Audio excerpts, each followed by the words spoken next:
Estamos de volta com o canal de notícias na semana em que comemoramos o Dia da Contação de Histórias. Então, veja mais uma poesia de Mário Quintana recitada pelo Bandinho de Letras da UPF.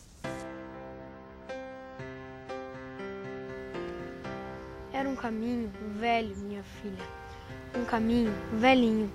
Já nem sabia mais aonde ia, não havia traços de passos do dia em que por acaso o descobri. Pedras e urzes cobriam tudo, e o caminho agonizava, morria, sozinha. Eu vi o que são os passos que fazem os caminhos. O Último Viajante, de Mário Quintana. E uma das maiores preocupações dos pais que têm filhos com síndrome de Down é a adaptação da criança num espaço que ultrapassa as paredes da casa. A entrada dos filhos na escola, tanto na educação infantil quanto no ensino fundamental, representa um momento importante para a família. O período é decisivo na vida das crianças, um momento que possibilita transformações.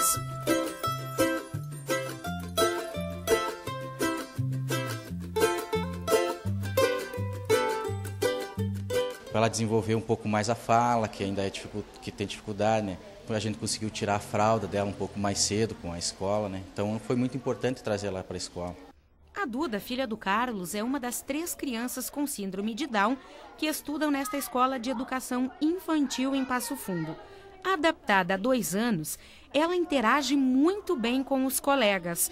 A inclusão de crianças com a síndrome em escolas regulares exige esforço e dedicação.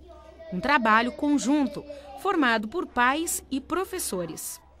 Eu acho que o papel e o dever da escola, né, é ajudar essa criança a progredir e ter experiências significativas de aprendizagem, né, que ela vai levar para o resto da vida. Daqui um pouco vai para uma escola de ensino fundamental. Colocar uma criança com síndrome de Down em uma escola regular é possibilitar que ela desenvolva o potencial cognitivo e socioafetivo, como aconteceu com o Léo e a Bianca. Ela mostra todo dia uma evolução, todo dia ela chega com uma novidade, seja uma coisa diferente que ela fala ou seja uma atitude diferente dela.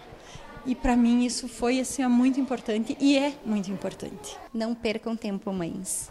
Confiem no seu filho, acreditem nele. Porque muitas vezes o preconceito é da gente. E às vezes, eu esqueço que o Leonardo é Down, porque eu trato ele como uma criança normal. O Léo e a Bianca são colegas. Na turma deles, estudam outras 7 crianças. Porque ele também fica próximo de pessoas iguais a ele. Então, para a criança que tem a síndrome de Down, que nem no caso do Leonardo, a interatividade, a integração com as crianças é muito importante. É aquele contato com uma criança que tem as mesmas necessidades, as mesmas dificuldades, até não vou dizer, porque um tem uma dificuldade, a outra tem outra, mas tem a mesma síndrome, vem de uma história parecida com a dela. Então, eu acho que é importante ter esse convívio. A professora procura envolvê-los em todas as atividades que desenvolve com a turma. Então a gente elogia bastante quando eles fazem, eles apreciam as atividades tanto deles quanto dos colegas. E isso estimula muito para o desenvolvimento deles, sabe? Eles acham interessante quando alguém elogia o que eles fazem, que acham bonito. Eles se sentem motivados para fazer cada vez mais e melhor. Eles parecem muito à vontade e bem adaptados. Brincam com os colegas e participam das atividades propostas. Isso não tem, assim, palavras para dizer a alegria, a felicidade que a gente sente de ver o filho da gente sentado na mesa com os colegas trabalhando e desenvolvendo as atividades.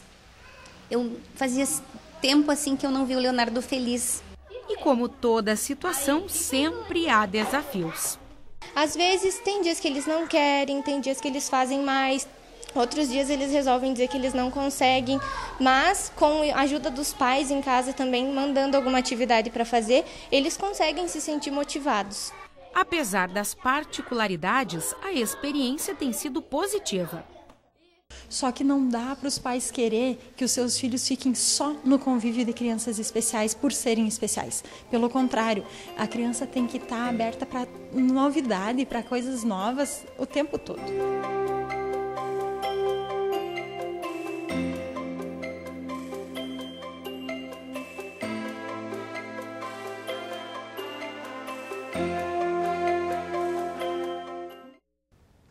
E o dia de hoje é marcado mundialmente pela Síndrome de Down. Os dados da Associação Brasileira de Assistência e Desenvolvimento Social mostram que no Brasil, em torno de 300 mil pessoas têm essa síndrome e que a incidência é de 1 a cada 660 nascimentos, o que torna a deficiência humana essa uma das mais comuns. Bom, para falar um pouquinho sobre os aspectos médicos aí da Síndrome de Down, nós convidamos a médica neurologista Ana Luísa Dosa. Doutora, é um prazer lhe receber aqui, ainda mais para esclarecer pontos que ainda geram dúvidas sobre a Síndrome de Down. Muito obrigada. Obrigada, o prazer é meu de estar aqui. Doutora, o que é de fato essa síndrome? A síndrome de Down é uma alteração genética que acontece durante a formação, durante a junção do espermatozoide com o óvulo, a pessoa acaba desenvolvendo um cromossomo a mais. Ela acaba, em vez de ter o par de cromossomos, 2 cromossomos, ela acaba tendo 3 cromossomos, 21. Então é essa alteração genética que acontece. E aí gera uma criança com características diferentes. Com certeza. Quais são as características de quem tem Down? Então assim, a gente tem características físicas e características intelectuais. As características físicas, com certeza, várias pessoas já devem ter visto, pacientes com síndrome de Down. Então, o olhinho mais puxado, eles têm uma preguinha no canto do olho que a gente chama de prega epicântica. A altura geralmente é menor, eles têm uma tendência à obesidade, a mãozinha, o pezinho é menor. E associado a isso vem uma deficiência intelectual, que pode ter níveis variados, de deficiências intelectuais extremamente leves a extremamente graves também. Por isso que tem crianças com síndrome de Down que conseguem ser alfabetizados, ir à escola, e outros que, infelizmente, não conseguirão. Com certeza, a gente tem um espectro extremamente amplo, né? Inclusive, tem como a gente testar essas crianças, tá? Essa parte, através de um psicodiagnóstico a partir dos 7 anos de idade. Então, a gente tem essa grande variação, todas devem ser estimuladas do mesmo modo. Então, é importante que uma criança com síndrome de Down, ao nascer, seja encaminhado o mais precocemente possível para a estimulação essencial, para a gente poder desenvolver o potencial dessa criança ao máximo. Bom, doutora, e por conta de todas essas características físicas que você nos trouxe, ela pode desenvolver alguns problemas de saúde que são típicos de quem tem síndrome de Down? Pode inclusive nascer com alguns problemas. Alguns são mais frequentes, principalmente os problemas cardiovasculares, que podem chegar até em 30%, 40% dos pacientes que nascem com síndrome de Down. Então é importante que ao nascer o paciente com síndrome tenha uma avaliação. Até o próprio sobrepeso causa prejuízos à saúde de qualquer pessoa. Problemas de tireoide, como hipotireoidismo, que também podem levar à obesidade, também são mais frequentes nos pacientes que têm síndrome de Down, nas pessoas que têm o diagnóstico. Doutora, como outras síndromes, essa não tem como ser evitada? Não tem. Infelizmente, não tem como. Tem como a gente fazer um diagnóstico precoce, ainda no útero, através da amniocentese. E também alguns outros exames, como o ultrassom, às vezes pode ser sugestivo, pode nos mostrar algumas características ainda dentro do útero. Há casais que têm mais risco de desenvolver essa síndrome? Ela está relacionada à idade, doutora? Na verdade, a gente tem assim 2 apresentações. Na maioria dos casos, é relacionado mais à idade avançada da mãe. Principalmente após os 35, 40 anos, a incidência começa a aumentar muito. Então, a incidência que você tinha falado anteriormente de 1 para 660 nascidos vivos, numa mulher, por exemplo, de 45 anos, pode subir para 1 para 15 nascidos vivos. Nossa, é um então, risco aumenta muito maior. E principalmente depois dos 35 anos, tá? 95% dos casos são casos esporádicos associados à idade materna. Porém, a gente tem outros 5% que pode ser uma alteração genética do próprio pai ou da própria mãe, que pode herdar em qualquer idade. A mãe pode ter 15, 20 anos e pode transmitir, de repente, esse gene para o seu filho.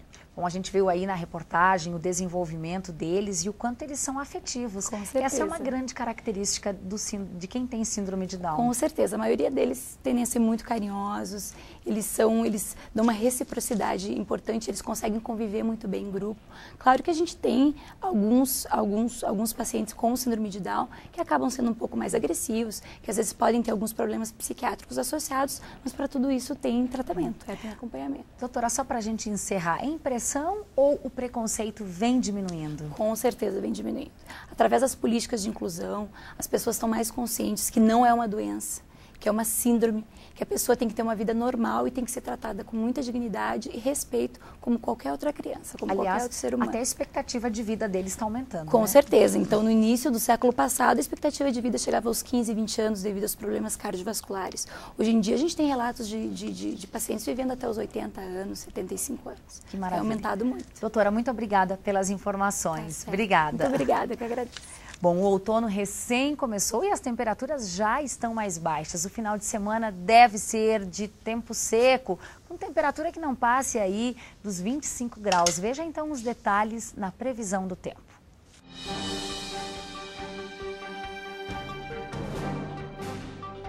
Previsão de um sábado com sol, nevoeiro logo cedo e nuvens ao longo do dia. Mínima de 13 graus e máxima de 20. E a temperatura cai no domingo, dia de sol, com tempo nublado e sem chuva. Mínima de 7 graus e máxima de 25. E para quem gosta de assistir um filme no fim de semana, a nossa dica de cinema de hoje é o longa-metragem de animação Justin e a Espada da Coragem, em 3D. Veja agora um trecho do filme que está em cartaz no Bela Tita Shopping. Em um reino com muitas regras, continue andando. Justin teve um sonho: se libertar. Eu quero ser um cavaleiro. Vai precisar de uma missão. Encontrar a espada do meu avô e trazê-la para casa. Agora, o mais improvável dos heróis. Você está aqui para... Eu quero ser treinado. Vai precisar achar coragem para encontrar seu destino. Precisa de um ajudante? Se não se unir ao meu exército, terá que enfrentá-lo. A aventura. Não! Para! Começa.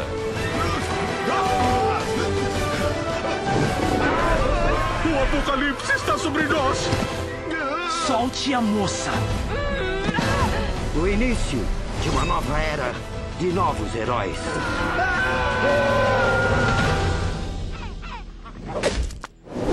Justin e a Espada da Coragem. Criaturas das chamas, respondam ao meu chamado!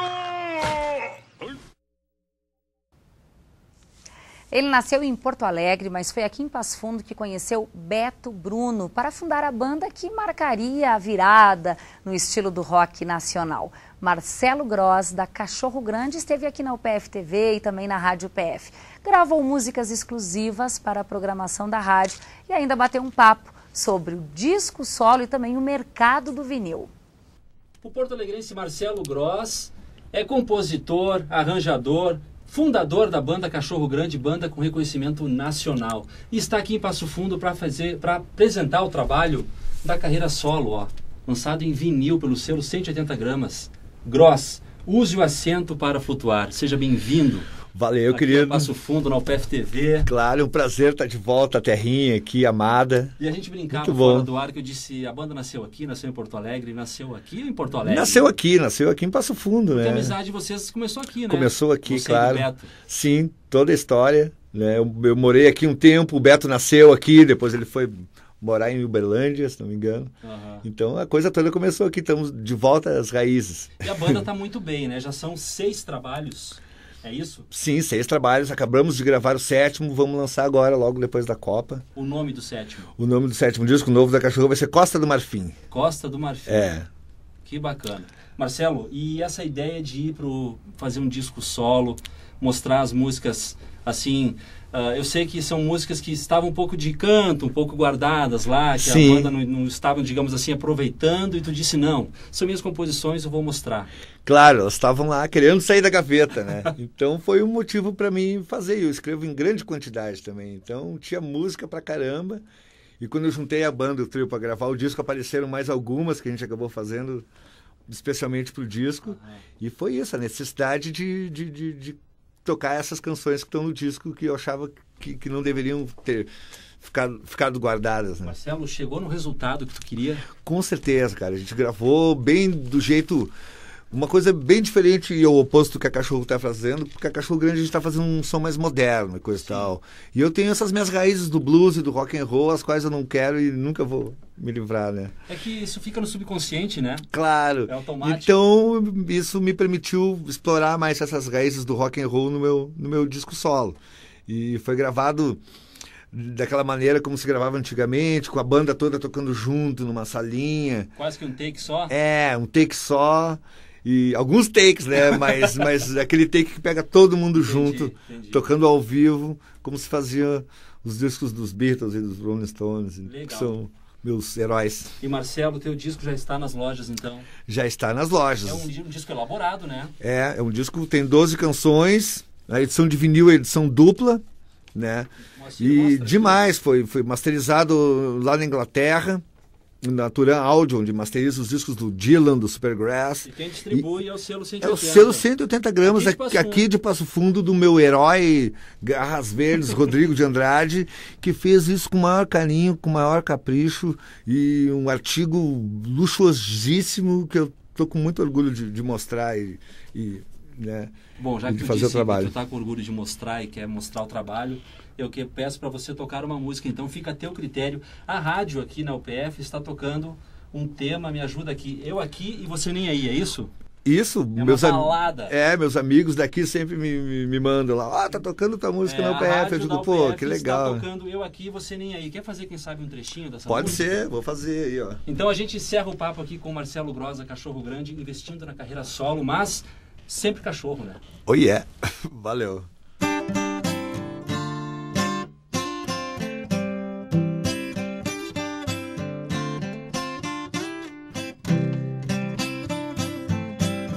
Botei meu novo casaco,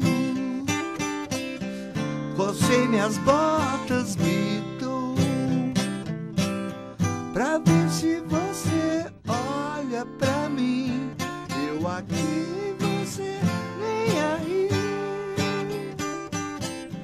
Até gravei uma fita com as músicas mais bonitas. Decorei frases que esqueci. Eu aqui, você nem aí.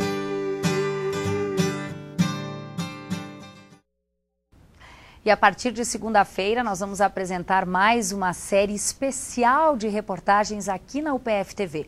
O assunto, discos de vinil. Vamos falar da retomada, onde são feitos os discos, a nova geração de colecionadores e também o quanto o movimento hip hop e a música eletrônica contribuíram para a sobrevivência do vinil. É a partir desta segunda-feira aqui no canal de notícias. Essas foram as informações de hoje. A gente volta na segunda-feira, sempre ao vivo, ao 12h30. Ainda hoje você pode rever esse programa em outros 2 horários, às 7h30 da noite e às 10h30 da noite. Obrigada pela sua companhia e um ótimo fim de semana.